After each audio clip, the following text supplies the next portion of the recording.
Со вас Маријан Николовски.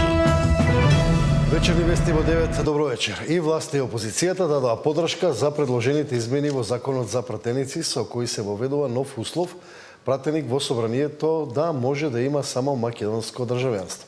Но има различно толкување за деталите, а и најава за амандмани. Еден пратеник, едно државјанство. Парламентот ја почна постапката за носење на измените на Законот за пратеници, со кои се крати правото на народните избраници да имаат друго државјанство покрај македонското. Текстот е истиот кој ВМРО ДПМН како опозиција го поднеси во 2021, но тогаш не доби поддршка од владеачката СДСМ. За да биде пратеник во Македонското собрание, секој ќе мора да има само државјанство на Македонија.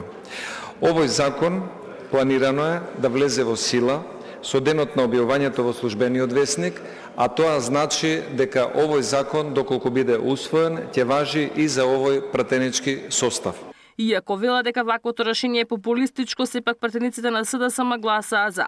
Најави амандман со кој јасно ќе се предвиди законот да важи и за актуелниот пратенички состав, но најавија и закон со кој ќе се бара едно македонско државјанство да имаат и министрите и премиерот.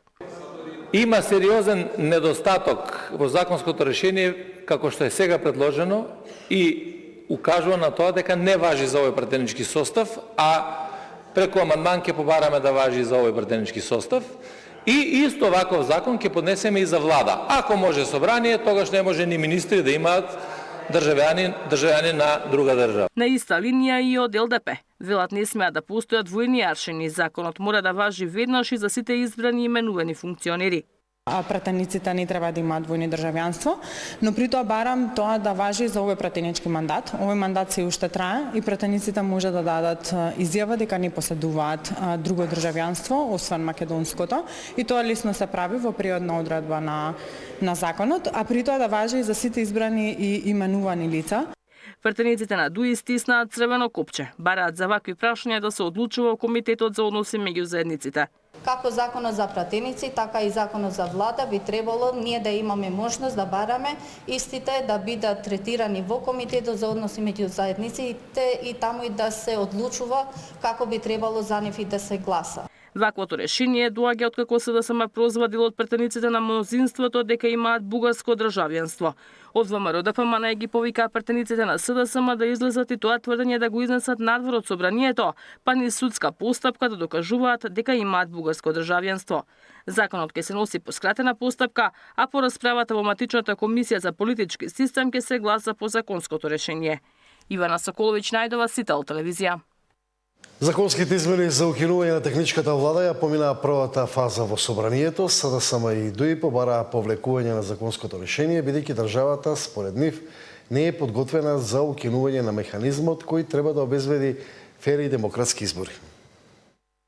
Во услови кога политичките партии се насочени кон унапредување на изборната правна рамка, преку јакнење на надзорот на изборниот процес, независните институции во споставување јасни и ефикасни механизми за контрола и санкционирање на евентуални злоупотреби за време на изборниот процес, се создаваат услови за елиминирање на објективните причини поради кои беше воспоставен моделот на предходната влада.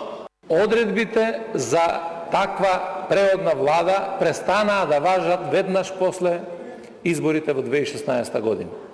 На барање на ВМРО ДПМН и на тогашниот председател Мицковски во 2018 година се донесе повторно истото законско решение без ограничување за тоа кога ќе важи, односно со одредба во која што на ваше барање беше ставено дека до влезот на Македонија во Европска Унија. И ако вие кои што предложивте ваков закон претендирате дека има такви услови, јас мислам дека нашата држава се уште не е подготвена за коректни и фер избори без заштитни механизми. Ние и во опозиција баравме укинување на оваа техничка влада.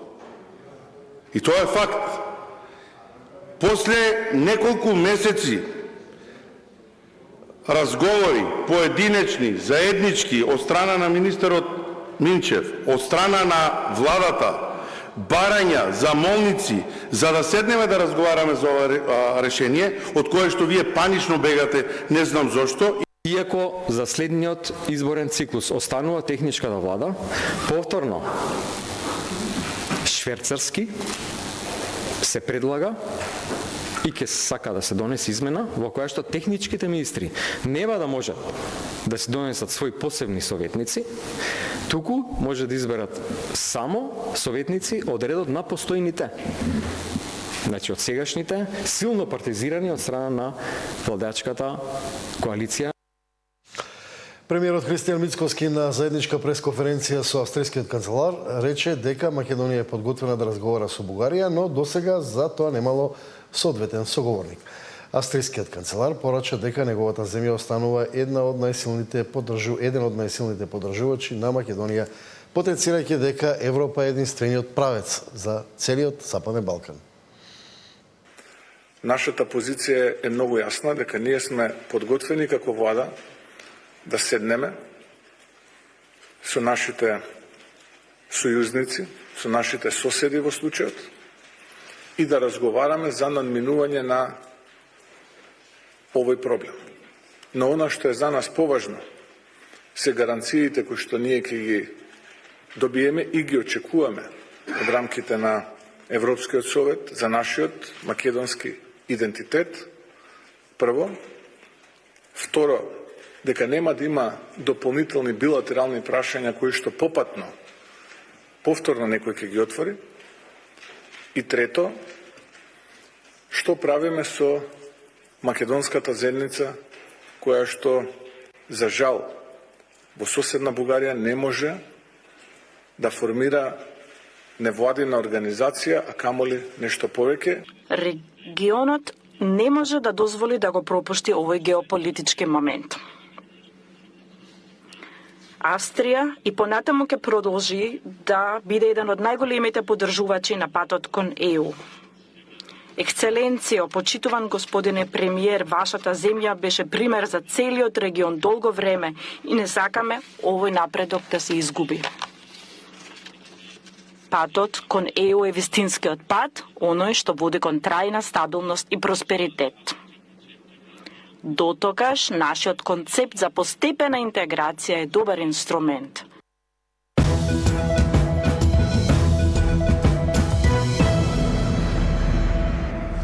МВР прифати една од забелешките на граѓаните околу функционирањето во пракса на системот Safe City. Зашто станува збор? Во овие вести Катрина Нешкова. Така е, Маријан, попладнево стигна соопштение од Министерството за внатрешни работи со информација дека сите уплатници кои што се однесуваат на казните од Safe City повеќе не мора да се носат физички и во печатена форма во полициските станици, со што ќе се избегнат гужевите на кои што сведочевме изминатиот период. Но секако дека и за ова има правила за да може автоматски да се евидентира која уплатница припаѓа на која казна. Во прилого деталите. Потврдите за платени казни од системот Безбеден град повеќе не треба да се носат во полициска станица, информираа попладнево од Министерството за внатрешни работи. Тие се поврзале со системот на Министерството за финансии и од сега уплатите за казните автоматски ќе се евидентираат. Граѓаните изминатиот период реагираат дека обврската кон МВР не завршува со тоа што веднаш ќе ја уплатат казната добиена преку Safe City. Иако казните се издаваат дигитално, полицијата бараше уплатницата да се достави лично во печатена форма до станица, бидејќи сметководството не можело да ја поврзе уплатата со конкретната казна. Поради тоа граѓаните губеа време, а се создаваа редици пред сообраќајните одели на полициските станици. Но има услов. При плаќањето граѓаните мора точно да ги внесат податоците, особено единствениот број од записникот, во делот повикување на број и целна доздака. Во спротивно, уплатата може да не биде препознаена од системот. Граѓаните се должни при уплатата да ја пополнат уплатницата како во правната поука на записникот, а тоа значи дека треба точно да се внесе единствениот број од записникот во делот повикување на број и целна дознака во уплатницата. Апелираме до граѓаните да не ја носат потврдата од платената санкција во полициска станица во интерес на заштеда на своето време и избегнување на непотребни гужви. Во меѓувреме, статистиката покажува дека системот Безбеден град се повеќе алармира. Само во март се регистрирани над 26.000 сообраќајни прекршоци, значително повеќе од февруари. Најголемиот дел од нив, над 25.000, се однесуваат на пречекорување на брзината. Регистрирани се 941 прекршок за возење со истечена сообраќајна дозвола, додека прекршоците за минување на црвено светло се значително намалени. Паралелно опаѓа и бројот на граѓани кои ги оспоруваат казните. Катерина Нешкова, Сител телевизија. Во судницата во затворот Идризово денеска продолжи судењето за пожарот Пулс. Рочиштето продолжи со искази на сведоци на обвинителството. Пиротехниката во импровизираната дискотека Пулс била поставена кога внатре имало гости непосредно пред групата ДНК да го почне својот настап. Ваков исказ денеска даде студентката Теја Ѓоргиева. Во дискотеката пристигнала околу 1 часот. Заедно со своите пријатели се сместиле на маса веднаш пред бината, пошто забележала лица кои не ги познава како ги местат пиротехничките средства. Додека бев присутна се поставија. Видов дека ги поставуваат, ама не знам кои беа. Не ми беа познати лицата. Беа како рогови, помали. Беа поставени доста блиску до нас. Баш му кажав на пријател дека се многу блиску и дека може да ме испрска на косата, рече таа. Чадот и повикот од Панчо да излезат од дискотеката никој не го сватил сериозно. Тргнала кон излезот и се нашла заглавена во така наречениот пушачки простор помеѓу двете врати за влез. Забележала дека гужвата се зголемила, но предпоставувала дека тоа не е толку страшно. Почувствувала силен мирис, а од позади слушнала и експлозија. Досега не бев осетила такво нешто, како кисело, не знам како да го опишам. Чуден многу. Вака се обиде да ја опише миризбата која се ширала во дискотеката. Во така наречениот пушачки простор од гужвата се нашла во лежачка положба. Држала еден од пријателите за рака. Побарала помош, а ја извлекол обезбедувачот Стојанчо кој ја повлекол за рака и ја изнесол надвор. На вкрстените прашања од одбраната кажа дека можела да забележи дека членовите на обезбедувањето со крпи или мајци на лицата ги извлекувале младите кои биле заглавени пред вратата на дискотеката. На денешното рочиште требаше да сведочат тројца сведоци, но судот за едниот сведок не добил известување од МВР дали е доставена поканата, а другиот е недостапен. Меѓутоа, одбраната кажа дека тој е во Бугарија и дека ќе сведочи на 4 мај. На следното рочиште на 28 април вештите лица од судска медицина ќе ги презентираат обдукцијските извештаи. Даниел Василев, Сител телевизија. Сега само го повтори барањето за организирање локален референдум во Крива Паланка, на кој граѓаните на овој град ќе се изјаснат дали се за отварање рудник за антимон. Добро е што се слушаат со примерот, ако е тоа во интерес на граѓаните. Ама се поставува прашањето, а посебно сега и во контекст на овие предлог закони кои што се денес во собрание, а имајќи ги предвид и огромниот број јавувања и реакции на граѓани од Паланка и регионот, и на граѓански организации кои што работат таму, кои што се сериозно загрижени за своето здравје, за здравјето на децата кои што таму живеат.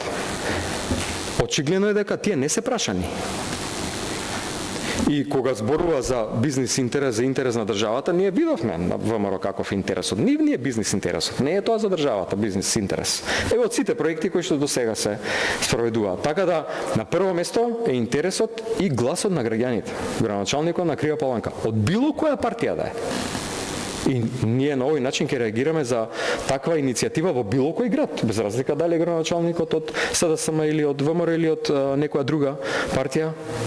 Даваме поддршка на барањата на граѓаните. Тие и нивниот глас треба да биде приоритет. И тука е крајот на овие вести. Следните се